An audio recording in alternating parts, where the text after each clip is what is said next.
Hi, I'm Antonio Centeno, the founder of Real Men Real Style. And today I'm going to be talking about sports jackets, blazers, odd jackets. What's the difference? Why do we use all this different terminology? And how can you put it to use in your wardrobe? Okay, so we use these words, or I see them in the industry often used interchangeably. But my understanding, and this is up for debate, depending on what forum you're on, and I guess what side of the pond you're on, and what camp you're in.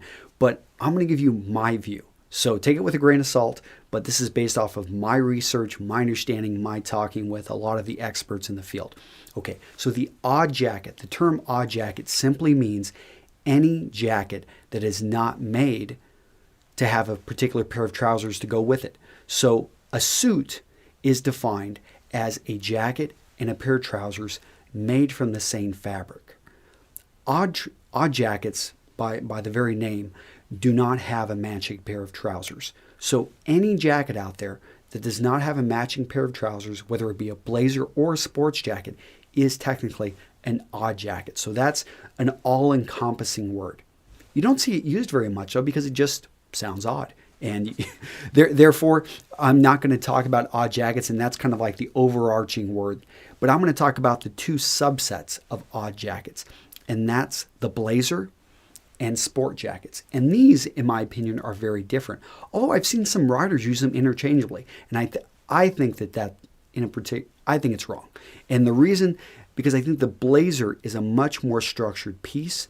Sports jackets are more general, and you could even say a blazer is a sports jacket, but I'm not going to go down that path. I'm simply going to say that a blazer is a blazer. Sports jackets, I think they developed after blazers, I think like 40 or 50 years later, and so I look at them as their own pieces, and they were developed primarily for the man of sport, the man who wanted to still look good, but was going to be playing tennis, was going to be going out hunting, and he still wanted a jacket to wear. So let's talk about blazers. What makes a blazer unique? Well, one of the first things are you're going to notice that they're almost always blue. Now, blazers can come in red, they can come in green, they can come in other shades of very dark, I think, somber colors. But what you're going to see is primarily they are navy blue, and you're going to see them in a blue worsted serge. That's considered by many of the experts the classic fabric for it to be made from. But you'll see them in flannel, you'll see them in hopsack, you'll see them in other just a regular worsted wool. So blazers, besides being navy blue, they also have some oftentimes very unique buttons. So you'll see mother of pearl on blazers occasionally. You'll see silver, you'll see gold buttons, you'll see brass buttons, you'll see family heirlooms, all types of different things used for buttons on blazers. But the key is the blazer buttons always stand out a bit more. Although there are some modern men who they don't want to stand out, and they particularly choose to go with a very muted button. The other thing about the blazer is its naval history and its association with, I think, anything nautical. So anytime you're on, you go to Annapolis or out to Monterey, California, that's where a blazer, it's going to have a great feel to it. It's going to be something that it just has a very strong and very deep history and association with boats. Supposedly from the HMS Blazer is where it gets its name. That's up for debate on that story. But in any case, I would say that's what categorizes a blazer. One other thing, blazers also can be double-breasted. You rarely ever see that. In fact, I almost never see that in a sports jacket. But blazers are, I think, by definition, a bit more formal than sports jackets. And therefore, you'll see them as double-breasted. And usually when you're wearing a blazer, you want to wear a tie. Now, I'm actually wearing a sports jacket here, and you may wonder, oh, wow, this looks a lot like a blazer, but it's actually a sports jacket. And so that's probably a great transition. What makes a sports jacket? Well, to me, a sports jacket is a general term for pretty much anything that is not a blazer.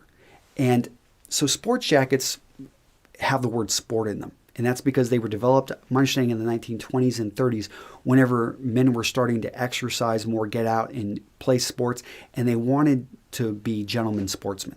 And they wanted a jacket that was made particularly for the actual sport. So we saw this in tennis. It moved over into hunting. Actually, in hunting, it had been around for a long time. There have been jackets like the Norfolk. And these jackets were actually developed with their own unique style. So, this jacket doesn't have it, but on the back of some of the hunting jackets, they would actually have a lot of vents so that the jacket could open up more, so that, a shooting jacket, it wouldn't be restricted at all if you were going to be firing a rifle. So these jackets enabled you to look like a gentleman and behave like a gentleman, but at the same time be a mobile sportsman and be able to do pretty much what, if you think about it, most of us, we use performance gear when we're out, doing these extreme sports, or, the triathletes. These guys are actually wearing tweed suits. I mean, and tweed is pretty rough. A lot of people, they're very careful with their wool tweed because you spend a lot of money on it. But when it comes down to it, a lot of these sport jacket fabrics were developed to be able to, take a rough and tumble. That's why on sports jackets you'll see pocket or shoulder, elbow patches. Well, that's so that you can put the elbow down on a rougher area and not have to worry about it. Another one on shooting jackets, you'll see actually a leather patch up here. So all of this actually had a reason for being in existence. So let's get to the modern sports jacket. The modern sports jacket, you're going to see a wide range of fabrics. And in fact, this is a sports jacket simply because I've got a check pattern in it.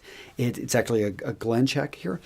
And another thing with sports jackets is they're going to be a little bit less formal. So you're going to see, I use, patch pockets on this. You can't see my bottom, but I've got, let me see if I can, probably didn't pop up right. But in any case, you use all types of styles on sports jackets. So I love sports jackets simply because they're less restrictive than suits or blazers, and you can have all types of fun with them. I mean, look at this little unique lapel over here. It's a little bit of a sporty look. I saw this one time in a magazine, from a designer that came up with this years ago, and I was like, hey, I want to do this on my sports jacket. Another thing with sports jackets, besides the wide range of style, the wide range of fabrics, the fact that they were designed for sport, I think sports jackets, they're just overall going to be less formal than blazers or any other type of, trying to match a suit jacket with a pair of jeans. And so they can go with denim. I really like to wear a sports jacket with denim, although a sports jacket looks great with a pair of odd trousers like corduroy or gray flannels or something to that extent.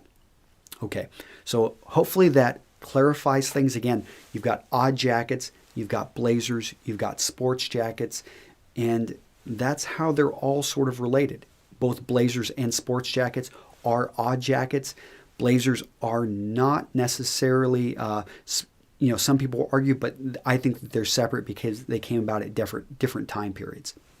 Okay, hopefully I did not confuse you. If I did, I guess you can send me an email and I'll either redo the video or I'll just send you right to the article in which I talk and explain this in more detail. This has been Antonio with Real Men Real Style. Take care. Bye-bye.